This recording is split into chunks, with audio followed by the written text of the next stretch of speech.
Whatever you are doing, bring love and a positive attitude into it.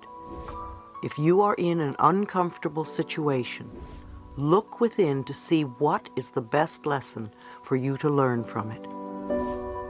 One woman told me that her belief system allowed money to come to her from all sorts of unexpected sources. Her friends criticized her ability to draw wealth to her in her unique way and insisted that she had to work hard to earn money. She said that they knew she didn't work hard at all. So she began to run the fear that if she didn't work hard, that meant that she didn't deserve the money she had. Her consciousness was on the right track originally. She needed to thank herself instead of becoming fearful. She understood how to manifest abundance, and her life was working in that area without any struggle. However, her friends wanted to pull her down because they all worked hard and they didn't have as much money as she did. Many times I reach out my hand to others, and if they take it and want to learn new things and go places, it's wonderful. If they try and drag me down, I say goodbye, and I work with somebody who really wants to come up out of the mud. If your life is filled with love and joy, don't listen to some miserable, lonely person who tells you how to run your life. If your life is rich and abundant, don't listen to someone who is poor and in debt tell you how to run it. Very often our parents are the ones telling us how to do things. They often come from a place of burden and hardship and misery, and then try to tell us how to run our lives. Many people worry about the economy and believe they will either earn or lose money due to the economic situation at present. However, the economy is always moving up and down. So it doesn't matter what is happening out there or what others do to change the economy. We are not stuck because of the economy. No matter what is happening out there in the world, it only matters what you believe about yourself.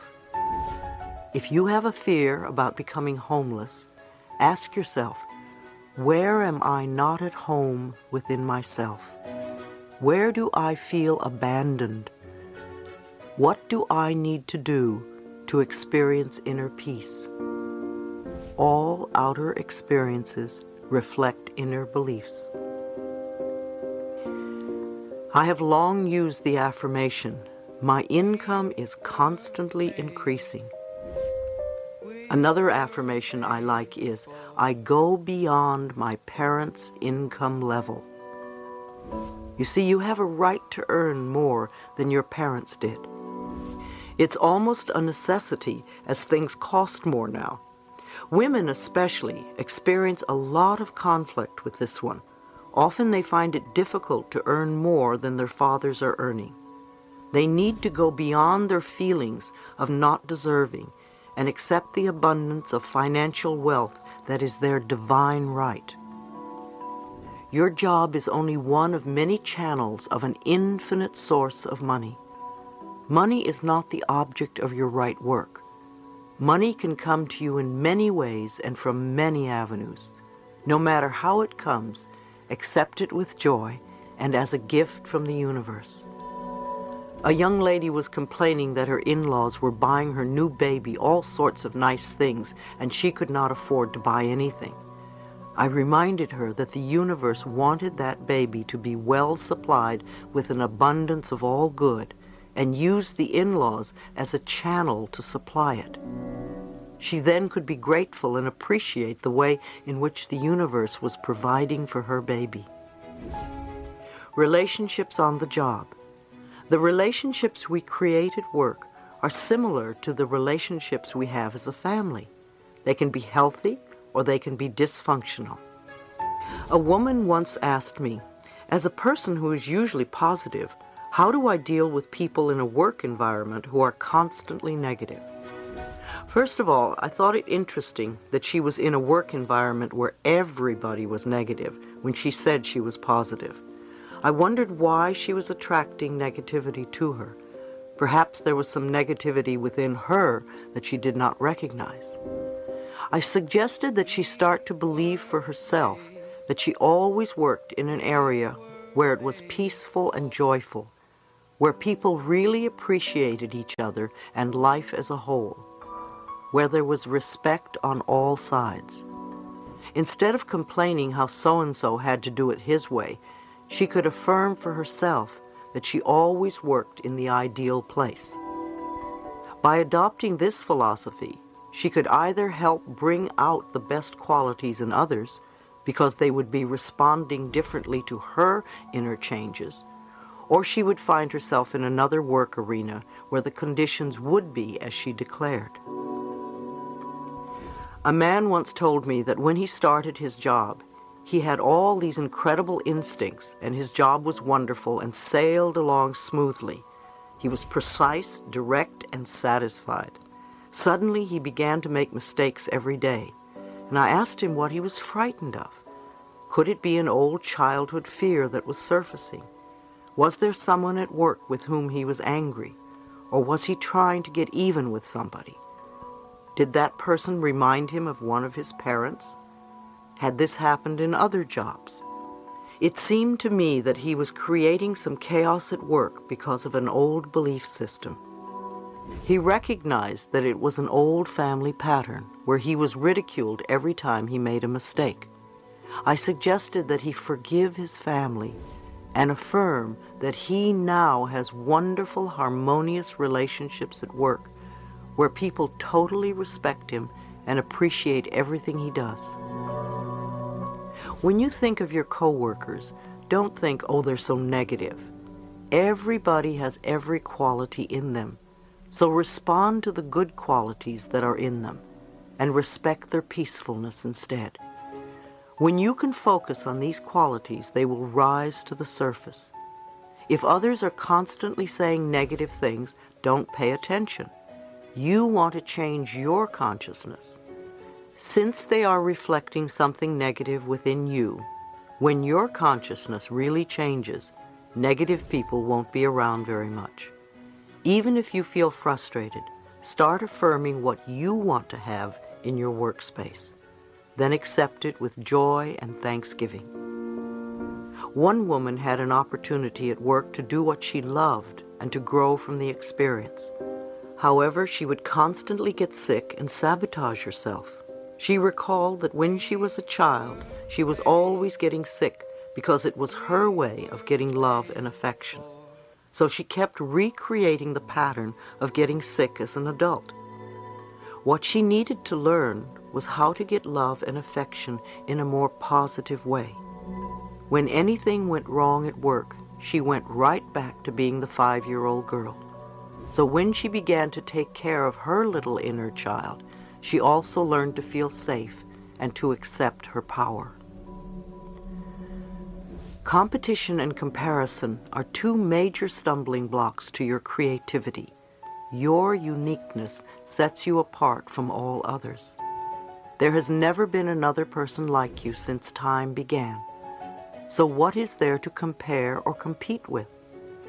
Comparison either makes you feel superior or inferior, which are expressions of your ego, your limited mind thinking. If you are going to compare to make yourself feel a little bit better, then you are saying somebody else isn't good enough. If you put others down, you may think you will raise yourself up. What you really do is put yourself in a position to be criticized by others. We all do this on some level, and it's good when we can transcend it. Becoming enlightened is to go within and shine the light upon yourself so that you can dissolve whatever darkness is in there. I want to say again that everything changes, and what was perfect for you once may not be anymore. In order for you to keep changing and growing, you keep going within and listening for that which is right for you in the here and now. Changing the way we do business. For the past several years, I've owned my own business.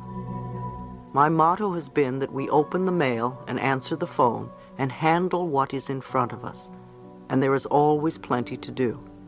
As we did this day by day, the business grew from a few people to well over 20 employees. We established our business on spiritual principles, using affirmations to open and close meetings.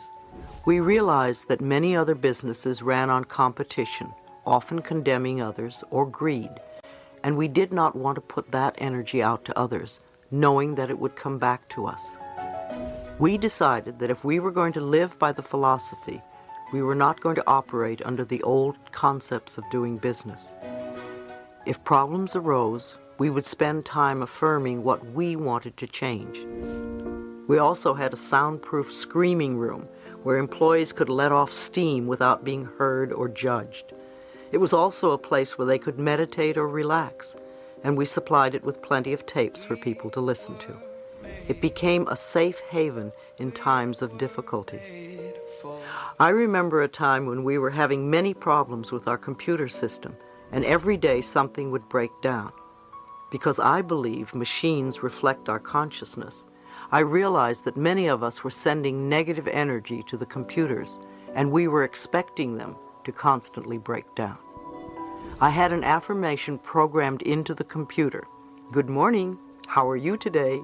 I work well when I am loved, and I love you. In the morning, when everyone turned on their computers, that message would appear. It's amazing how we had no more problems with our computers. Sometimes we think of things that happen, especially at work, as disasters. But we must look at them for what they are, simply life experiences that always teach us something. I know that I have never had a disaster that did not end up a good learning experience in the end, often moving me to a much better level in life. For instance, recently my company Hay House was not doing so well. Like the economy, our sales would go up and down, and it appeared that sales were down and staying that way, at least for the moment. However, we did not adjust to that, and month after month we were spending more than we took in. Anyone who has owned a business knows that that is not the way to do it. Eventually it looked as if I would lose my business if I didn't take some drastic measures. Those drastic measures included letting go of over half my staff. You can imagine how difficult it was for me to do that. I remember walking into the conference room where all my staff had gathered to deliver the news. I was in tears, but I knew it had to be done. As difficult as it was for all of us, I also trusted that my much-loved employees would soon find new and better jobs, and almost all of them have. Some of them have even started their own businesses and are very successful. At the darkest time, I kept knowing and affirming that this experience would turn out to be for the highest good of all concerned. Of course, everyone else assumed the worst. Rumors were flying that Hay House was belly up, not just within the people I knew, but all over the country. Our sales staff were surprised that so many business people even knew about our company, let alone its financial condition. I have to admit that we took great joy in proving these forecasts wrong. By tightening our belts tremendously, we didn't go belly up. With our smaller staff, and each of us determined to make it work, we've come through it very well. But most importantly, we have learned a lot. In the meantime, Hay House is now doing better than ever. My staff is enjoying their work, and I am enjoying my staff. Even though we are all working harder, the interesting thing is that no one feels that they have too much work to do. We are even getting more books out than we ever had, and are attracting much more prosperity in all areas of our lives. I believe that everything does work out for the best in the end, but sometimes it is hard to see that while you are going through the experience. Think of a negative experience that may have happened to you in your work or in your past in general. Perhaps you were fired, or maybe your spouse left you. Now go beyond it and take a look at the big picture. Didn't many good things happen as a result of that experience? I've heard so many times, yes, that was a horrible thing that happened to me, but if it hadn't, I would never have met so-and-so, or start my own business, or admit that I had an addiction, or learn to love myself. By trusting the divine intelligence to let us experience life in the way that is best for us, we empower ourselves to actually enjoy everything that life has to offer, the good as well as the so-called bad. Try applying this to your work experiences and notice the changes that happen to you.